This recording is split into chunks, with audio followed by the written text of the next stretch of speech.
كنا في فيديو من الفيديوهات اتكلمنا عن الفكرة ان انت لو معكش بادجت الفلوس ان انت تتعلم انجليزي في كورس او حاجة. ايه اهم البرامج اللي احنا اتكلمنا عليها؟ ومن خلال الفيديوهات كنت بقارن لك بين ذا امريكان انجلش وبسو. في الفيديو ده هقارن لك النهارده بين ذا امريكان انجلش وطليق، لان الاتنين لصاحبهم الاستاذ ابراهيم عادل وهو الوحيد اللي عامل الابليكيشن دول. طب ابدا ازاي واتعلم منين وايه اهم الابليكيشن؟ هل هو طليق ولا ذا امريكان انجلش اتعلم من خلالهم؟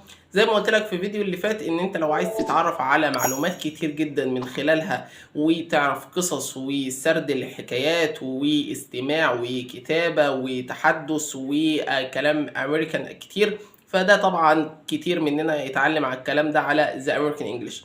لكن انت لو عايز تتعلم نفس الحاجات دي بس بطريقة او حاجة اقل كواليتي شوية من ذا امريكان انجلش فهو برنامج طريق. لو انت عايز تتعرف على سرد حكايات ومعلومات كتير فارشح لك زي امريكان انجلش. اما لو عايز تتعلم وهتوصل لليفل كويس للمعلومات ولكن بكواليتي اقل فبرنامج طليق احسن لك. فلو عايز تشوفني تاني اعمل لي فولو.